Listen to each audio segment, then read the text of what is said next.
Buenos días. Hoy quiero primero agradecer los miembros del comité organizador de la federación por invitarme a compartir con ustedes esta pequeña charla. Se trata de un caso de obstetricia. Voy a hacer una presentación de un caso y les voy a ilustrar cómo es el transcurso del manejo que se le da a estos casos en un tribunal de ética médica. Antes de iniciar, quiero hacer un breve comentario acerca de lo que es la Ley 21 del 81, o sea, nuestro Código de Ética Médica. Entonces, se empieza haciendo una introducción acerca de cuál es el objetivo real de la medicina. Y pues, en esto todos sabemos que el objetivo de la medicina es cuidar la salud del hombre y propender por la prevención de enfermedades para el perfeccionamiento del hombre y mejoramiento del patrón de vida en la comunidad. Igualmente, se tiene en cuenta que el hombre es una unidad tanto somática como psíquica, es un todo. Entonces, el médico debe estudiar a la persona no solo como individuo, sino su interacción con el medio, con el entorno. Para la aplicación de la Ley 100 es fundamental conocer que existe una relación médico-paciente. Es fundamental para el desarrollo de esta ley que tenemos que tener en mente que todo parte desde que empieza la relación médico-paciente. Algo también importante que tenemos que anotar es que el médico tiene una función social que cumplir y por tanto su conducta se debe ajustar a estas normas éticas tanto en la vida pública como en la vida privada. Entonces, la Ley 21 de 1981 es el conjunto de normas que debe ceñirse el ejercicio de la medicina en Colombia. Entonces, se trata de una pareja que en mayo del 2011 acuden a un servicio de urgencias. La señora está embarazada, consulta porque desde hace aproximadamente 12 horas empieza a presentar dolor abdominal. Allí es valorada en su EPS, en su empresa prestadora de salud, por un médico general quien la hace un examen físico completo y encuentra que no tiene una emergencia obstétrica en el momento y por tal razón le pide una ecografía transvaginal ambulatoria. Al día siguiente, el 8 de mayo del 2011, escribo doctor ecografista para señalar el ecografista que está implicado en este proceso disciplinario. Lo coloco con asterisco. El ecografista encuentra un saco gestacional sin poder establecer actividad cardíaca del embrión. Por tal razón, hace diagnóstico de aborto retenido y envía a la paciente nuevamente a urgencias de su EPS para que sea valorada nuevamente por ginecología. En urgencias es atendida por el ginecólogo, le colocó asterisco, ya que este ginecólogo también participa dentro de este proceso ético disciplinario. Entonces el ginecólogo se basa en el informe ecográfico ya descrito, examina a la paciente y encuentra pues que tiene un cervix cerrado, no presenta pérdidas vaginales, confirma ese diagnóstico de aborto retenido y por tal razón le formula misoprostol para interrumpir la gestación. Al paciente le dan la fórmula para que compre el medicamento. Él y su pareja son asesorados por unos familiares y otras personas quien le sugiere hacerse una nueva ecografía. Por tal razón, ellos deciden hacerse una nueva ecografía y allí otro ecografista encuentra un saco gestacional tónico, bien implantado, con reacción coriodesidual satisfactoria, con un embrión que presenta latido cardíaco positivo. Hace un diagnóstico de un embarazo de 5 semanas, 6 días por ecografía y bueno, hay que aclarar que tiene un embrión con embriocardia. O sea, no se trata de un aborto retenido como se había hecho informe en primera instancia por el ecografista que está en proceso ético disciplinario. Con este resultado, la pareja se dirige a su EPS, establece su queja y allí en la EPS le autorizan una nueva ecografía. Esta nueva ecografía es realizada por otro ecografista, quien reporta que evidentemente hay un saco gestacional bien implantado con un embrión vivo en su interior. Entonces, por estos hechos que ocurrieron el 7 y 8 de mayo, los pacientes deciden presentar una queja ante la Superintendencia de Salud el 12 de mayo del 2011 contra los dos médicos que atendieron, el ecografista inicial y el ginecólogo, quien basado en esa resultado de la ecografía le formuló misoprostol para interrumpir la gestación. La Superintendencia de Salud, invocando traslado de competencia, envía la queja al Tribunal Seccional de Ética Médica. Entonces, aquí es importante esclarecer cómo se inicia un proceso disciplinario.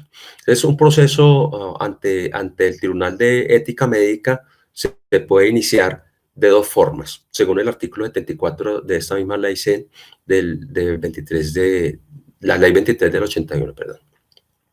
Entonces, en el artículo 74 dice que un proceso ético disciplinario se puede iniciar de oficio cuando algunos de los magistrados del tribunal se enteran de que existe una conducta que puede ser que no está acorde con las normas de ética médica, o por solicitud de una entidad pública o privada o por cualquier persona que sienta que se han vulnerado sus derechos.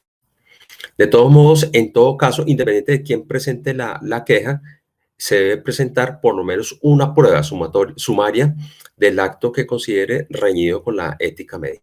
Entonces, en este caso, pues es claro que los pacientes se quedaron ante la Supersalud y la Supersalud traslada la queja al comité de ética. Estos comités seccionales de ética usualmente son conformados por 5 magistrados de diferentes especialidades que tienen unas características específicas que son determinadas por la ley 23 del 81. Entonces allí el Tribunal Seccional de Ética Médica, mediante acta de reparto del 28 de junio del 2011, se abre una investigación preliminar. Es importante aquí anotar que el magistrado se asigna en una secuencia, no se asigna como en muchos casos se piensa que es por especialidad, ¿no? Si en el tribunal hay un ginecólogo, en teoría, pues todos los procesos se asignarían al ginecólogo. No, aquí esta asignación es por sorteo. En este momento, el magistrado solicita la historia clínica de la quejosa a su EPS, pues, para hacer un análisis de los acontecimientos. Solicita testimonio de la señora.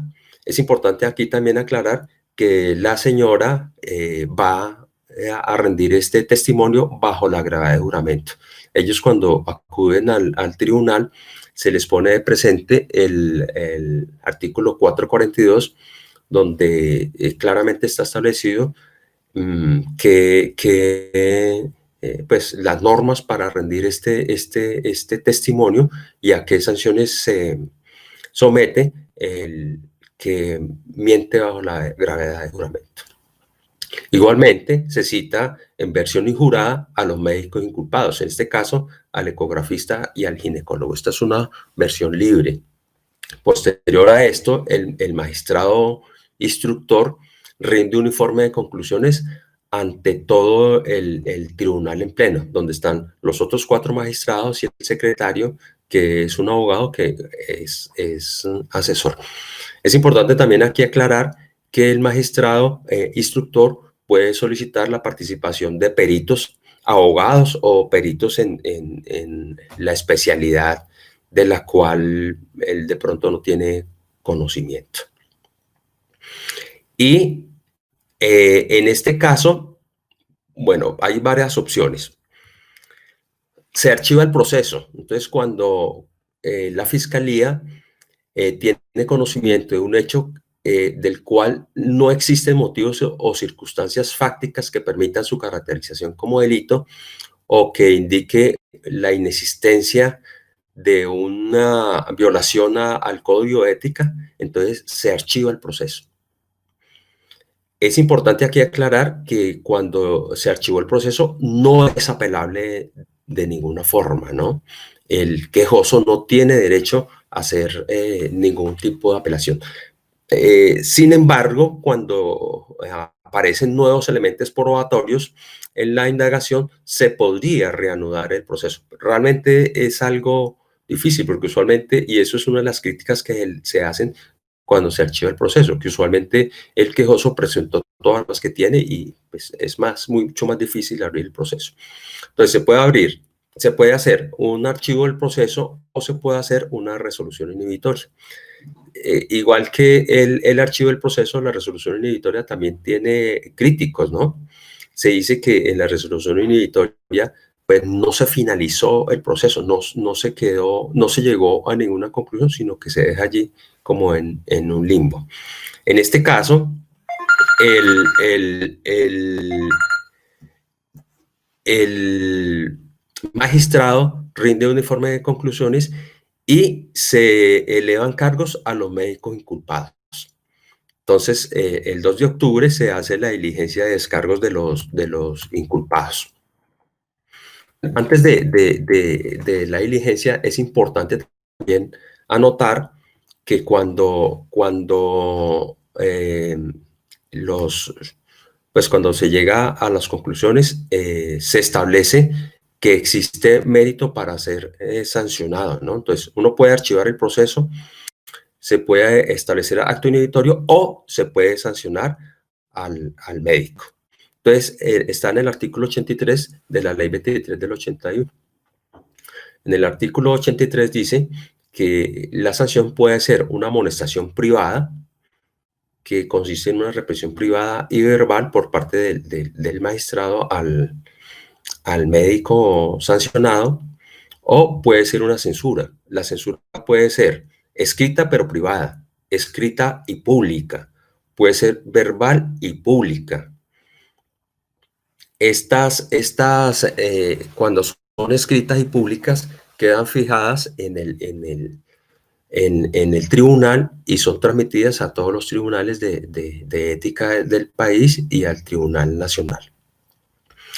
También se puede llegar a suspensión del ejercicio de la medicina hasta por 6 meses. Y cuando la falta es grave, suspensión del ejercicio de la medicina hasta por 5 años. Realmente en el tribunal seccional se puede llegar hasta el inciso C, que es suspensión del ejercicio de la medicina hasta por 6 meses. Ya cuando se llega a la conclusión de que la suspensión debe ser mayor a 6 meses, el archivo se envía al Tribunal Nacional de Ética Médica para que ellos realicen la sanción correspondiente.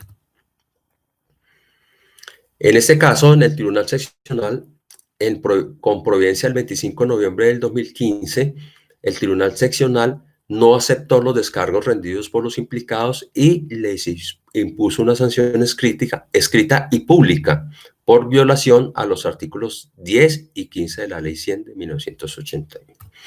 Los artículos 10 y 15 son estos dos que aparecen acá.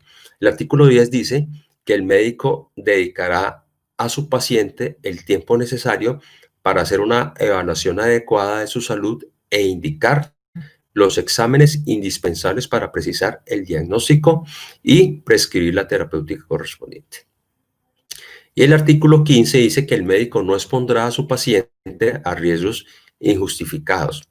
Pedirá su consentimiento para aplicar los tratamientos médicos y quirúrgicos que considere indispensables y que puedan afectarlo física o psíquicamente, salvo en los casos en que ello no fuera posible, por ejemplo, en casos de urgencia y que no existen acudientes, o en los casos de menores de edad.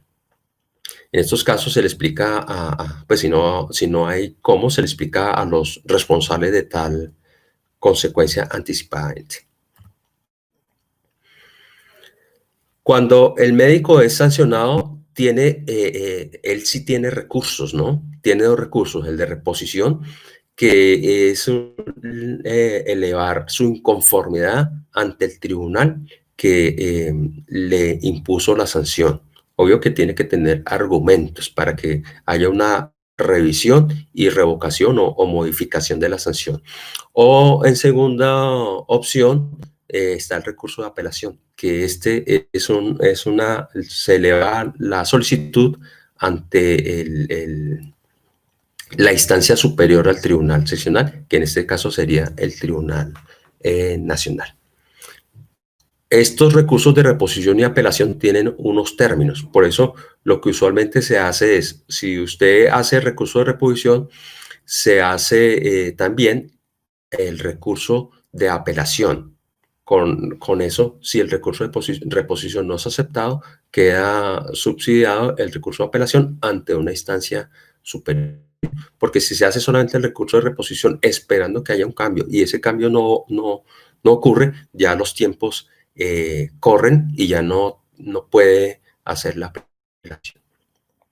Entonces, en este caso, los imputados, por intermedio de su apoderado, en diciembre del 2015, interponen el recurso de apelación. Ustedes ven aquí que no hicieron recurso de reposición, sino de una vez hicieron el recurso de apelación contra esta providencia. El Tribunal Seccional les concede este recurso y el 12 de febrero del 2016 es recibida en el Tribunal Nacional de Ética Médica, quien asigna por sorteo un magistrado. Es importante tener claro que la asignación del magistrado es por sorteo. En el Tribunal Nacional de Ética Médica, en consideración a los acontecimientos que se iniciaron con un diagnóstico de aborto retenido y la consecuente indicación de evacuar el útero, hasta que posteriores ecografías confirmaron que el embrión, pues que no se trataba de un aborto retenido, hacen que para cualquier observador ex post de los hechos se concluyan que los médicos, el ecografista y el ginecólogo expusieron a su paciente a riesgos injustificados y por ello se hicieron acreedores de una sanción disciplinaria. Pero la responsabilidad de esta corporación de segunda instancia pues obliga a que se haga un segundo análisis para establecer si se violaron algunos artículos de la ley 23 del 81. Entonces, haciendo el análisis, primero del médico ecografista, entonces se tiene en cuenta que realmente el informe ecográfico fue la base para que el ginecólogo tomara la conducta de terminar esa gestación mediante la formulación del medicamento que está indicado en esta situación. Ante lo categórico de ese concepto, pues realmente no había duda, ¿no?, de la presencia de un aborto retenido. Entonces, es importante aquí aclarar que se debe tener en cuenta que en el reporte ecográfico hay una secuencia de aparición de unas imágenes. Entonces, a las 5 semanas aparece en el útero pues, con una ecografía transvaginal, se tiene que evidenciar un saco gestacional. A las 6 semanas aparece el saco uterino y a las 7 semanas se presenta la actividad cardíaca. Obvio que esto se correlaciona igualmente con unas medidas específicas que están determinadas de acuerdo a la LESARTES. En este caso, la ecografía se realizó el 8 de mayo y se describe un embrión que por su longitud cefalocaudal corresponde a 6 semanas y 5 días. Tiempo que es probable que, a pesar de que sea un embarazo viable, todavía no se presente la embriocardia. Entonces, este es el concepto fundamental que hace que en el análisis final se tomen las determinadas decisiones de las que primero tomó el Tribunal Seccional y en las que miramos a ver qué va a hacer el Tribunal Nacional de Ética Médica. Entonces, en este caso del ecografista hay que aclararse si en este error se infringió alguno de estos preceptos para cuantificar la gravedad de la culpa. Entonces, la conducta del ecografista fue imperita. Realmente cuando el Tribunal Nacional hace el análisis, se encuentra que es un ecografista que tiene 20 años aproximadamente de experiencia y que cuenta con un equipo sofisticado que le permite que realice un examen adecuado. Entonces, en este caso no se configura impericia, puesto que pues, el ecografista con su experiencia y con su tecnología que utilizó para realizar este diagnóstico muestra que no es imperito. El segundo precepto que miramos si se violó es si hubo negligencia en el acto médico en cuestión. Realmente ustedes vieron que la ecografía fue solicitada el 7 y se realizó el día siguiente, hubo oportunidad.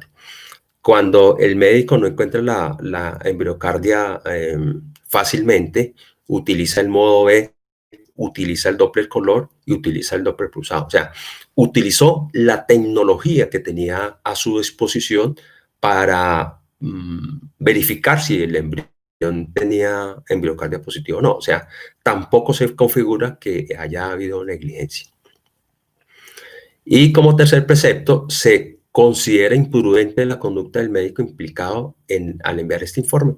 Realmente aquí no nos podemos negar que hubo un error en la interpretación de las imágenes, puesto que por esa longitud cefalocaudal, en algunos casos se debe esperar a que pase de determinada longitud y de allí establecer que realmente sí se trata de un aborto retenido. Entonces, realmente sí hay un error que fue la base que hizo que se desencadenaran los otros errores, pues el error por parte del ginecólogo. Acá también es importante tener en mente para clasificar la gravedad de la prueba, que el médico cuando terminó el informe le sugirió al paciente, primero, que se realizara un nuevo examen. Segundo, que fuera valorado por el especialista en ginecología. Esto es un atenuante que hace que realmente la gravedad, la culpa se clasifique como leve. Con respecto al caso del ginecólogo, realmente el Tribunal Seccional se basó en que el ginecólogo tuvo una actuación imprudente, imperita y negligente cuando le prestó la atención a la paciente, lo cual la expuso a una interrupción de su embarazo, por lo cual le formulan cargos al no aceptarle los descargos que generaron su sanción disciplinaria.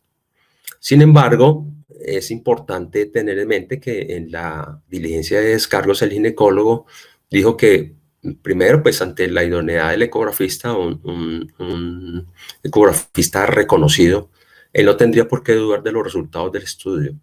Aún a pesar de esos estudios, él hace una historia clínica completa con interrogatorio, con una anamnesis y un examen físico adecuado.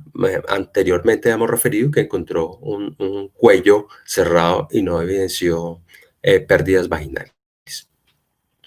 O sea, fue más allá de la valoración sola de la ecografía. Se comunicó igualmente con el ecografista, quien le indicó que no había podido percibir la embriocardia a pesar de que lo intentó de muchas maneras. Habíamos referido que utilizó el Doppler color, el Doppler pulsado y el modo M para estar, y le dedicó a la paciente el tiempo necesario para estar seguros del diagnóstico.